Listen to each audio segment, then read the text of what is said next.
Regardez-vous même la vidéo aussi. Il pleut. Et vous pensez que moi, il va aller déposer celui-là à l'école. Oh, il n'est pas en terminale. Vous allez le voir là-bas demain. Papa, tu restes là, on regarde Robocar Police. Voilà. La génération de maintenant, elles ont toutes les applications. Elles ont un compte TikTok. Elles ont un compte Snap, un compte Instagram. Elles ont un compte Facebook.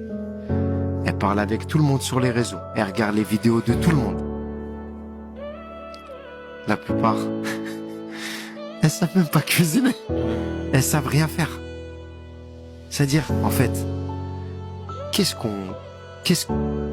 apprend en fait de nos parents? Qu'est-ce qu'on apprend d'eux? Rien du tout. Le néant total. Et cette génération-là, ça fait peur. Cette génération de réseaux sociaux, ça fait froid dans le dos. C'est-à-dire qu'on apprend des choses qui vont pas nous servir. On connaît tout des réseaux sociaux et on a délaissé les choses fondamentales de la vie. Les choses principales de la vie. Et ça, pour nos enfants, c'est super dangereux. Chez moi, un enfant n'a pas de droit. Non, un enfant n'a que des devoirs. C'est quand tu vas être grand là que tu vas avoir ton droit. Parce qu'à ce moment, tu comprends les choses. Parce que nous vivons dans une société où il faut tout apprendre aux enfants. Mais si vous passez le temps à dire, ah, les droits des enfants, ils ne doivent pas laver les plats, ils ne doivent pas aider à la cuisine. Mais vous formez quel genre d'individus? Des gens qui ne peuvent pas se défendre un seul jour.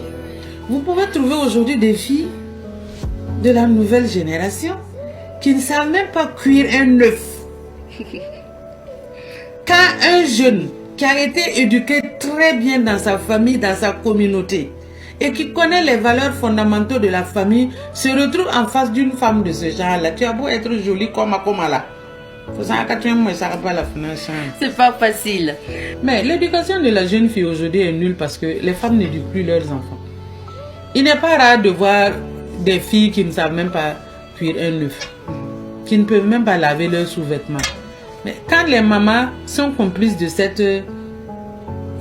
cette irresponsabilité-là, mais c'est grave. C'est grave. Les garçons, on doit apprendre aux garçons à faire la lessive. On doit apprendre aux garçons à préparer même. Moi, j'ai suivi une émission, non, pas que j'ai suivi. Quand j'étais en Chine en formation, j'ai vécu dans une communauté où le matin, tu n'as pas besoin de réveiller un enfant de 2 ans. L'enfant se lève, il enlève sa couche, il va mettre à la poubelle. Il monte sur un escabeau, il brosse ses petites dents, il fait son lit et il part à l'école. Ici là, à 10 ans même, les enfants sont incapables de se lever pour faire quelque chose. Parce qu'il y a une aide ménagère qui est là, qui lave ses sous-vêtements, qui même range ses habits, qui fait son lit et tout. Si nous comptons dans l'éducation, dans la mal-éducation de nos enfants là, on a déjà commencé à pleurer. On va pleurer plus que ça.